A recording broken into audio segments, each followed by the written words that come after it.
విష్ణుదాస్ శ్రీకాంత్ గారు AB6 channel ద్వారా ఎన్నో విషయాలు మన కమ్యూనిటీకి సంబంధించి ఆయన చేస్తున్న కృషి వెలగట్టలేనిది. AB6 ఛానల్కు అందరూ సబ్స్క్రైబ్ చేసుకోండి. Please subscribe to AB6 channel. ఒక ప్రధానమైన అంశం ఇవాళ సమాజంలో ఎప్పుడూ కూడా ఏమంటారంటే, బ్రాహ్మణ వ్యవస్థ మీద ఉన్నటువంటి ఒక అపవాదు ప్రధానంగా, ఇందాక ఆయన చెప్పారు, చాలా ధనవంతులు బ్రాహ్మణులు తిరగటం లేదు కానీ అన్ని పాడు చేసుకున్నారు. రెండు ప్రధానమైన విషయాలు మనకి బాగా ఇబ్బంది కలిగిస్తూ ఉంటాయి. వ్యవసాయం చేసేవాడిని బ్రాహ్మణ వ్యవసాయం అంటారు. అంటే వ్యవసాయం చేసి లాభపడి లేదా 10 మందికి అన్నం పెట్టగలిగే స్థితిలో బ్రాహ్మడు ఎప్పుడు లేడు, పప్పులో నెయ్యేసుకు తిని ఎకరాలు అమ్ముకున్నాడు అనేటువంటి ఒక అపవాదు బ్రాహ్మణ మీద ఉంటుంది. ఇది బ్రాహ్మణ వ్యవసాయం గురించి. బ్రాహ్మణ వ్యాపారం గురించి కూడా అంతే ఉంటుంది. సంపాదన ఉండదు, ఏదో రకంగా ఆడపరంగా వ్యాపారం చేస్తున్నట్టుగా కనపడతాడు తప్పని బ్రాహ్మణ వ్యాపారం.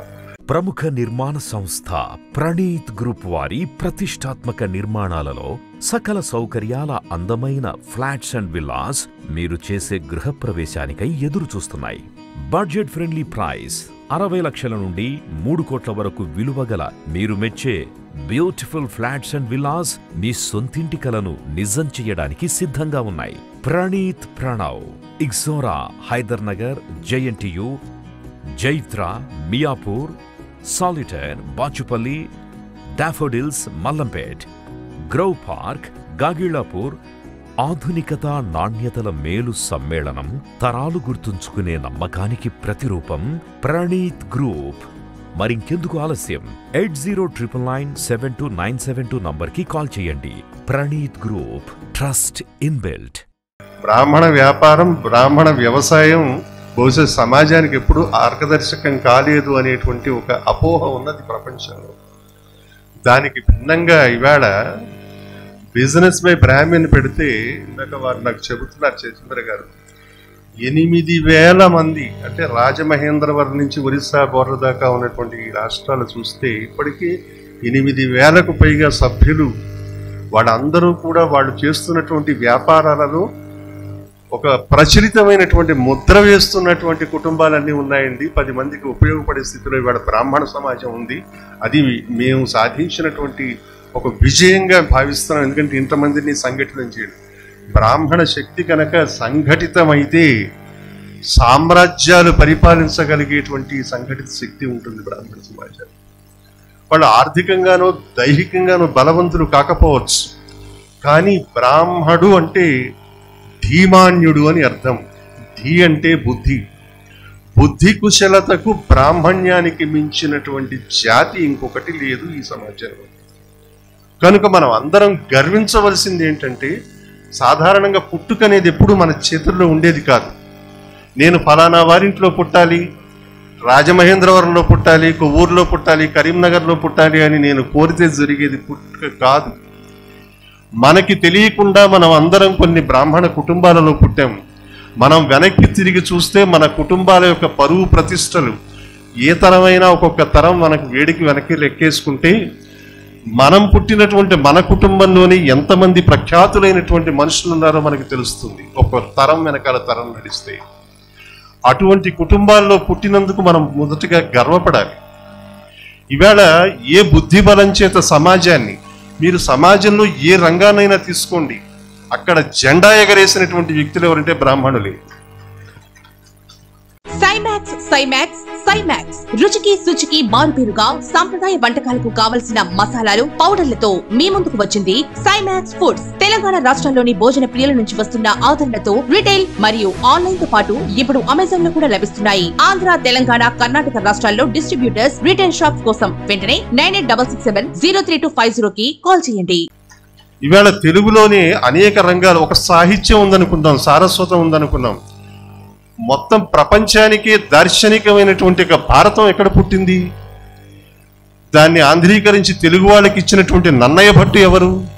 ఆయనకి సహకరించినటువంటి నారాయణ భట్టు ఎవరు? మన జాతి కాదా? ఎంత గర్వపడాలి. సరే, అది ఎప్పుడో 1100 ఏళ్ల క్రితం జరిగిపోయింది, 1200 ఏళ్ల క్రితం. శతాబ్దాలు గడిచిపోయాయి.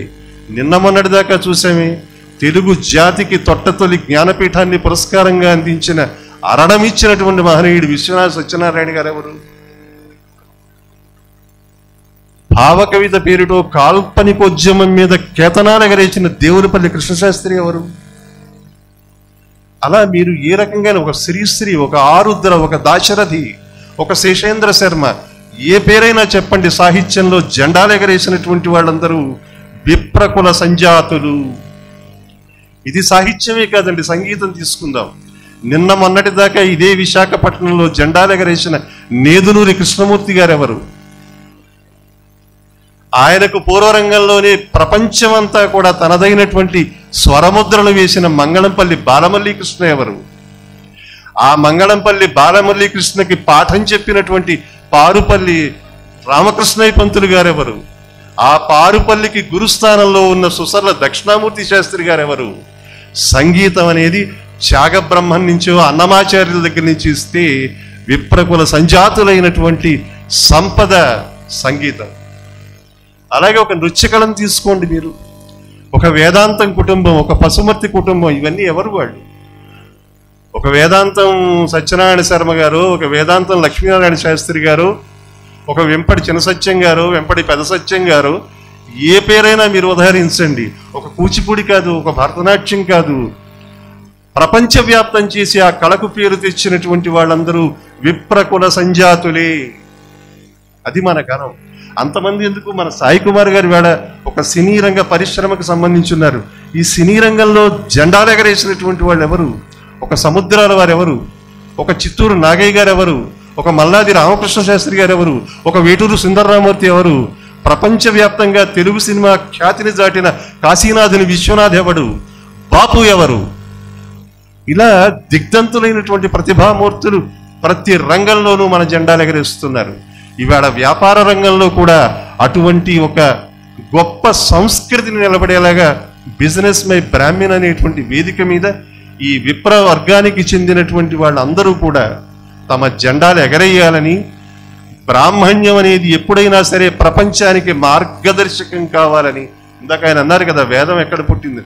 వేదాల్లోనే అన్నీ ఉన్నాయిషా అని ఇక్కడే ఉన్న గురజాడ గారంటే దాన్ని అపహాస్యం చేసిన రోజులు చూశాం. ఆ గురజాడ వారు ఎక్కడవాడు? ఇక్కడే ఉన్న రావిశాస్త్రి గారు ఎక్కడవాడు?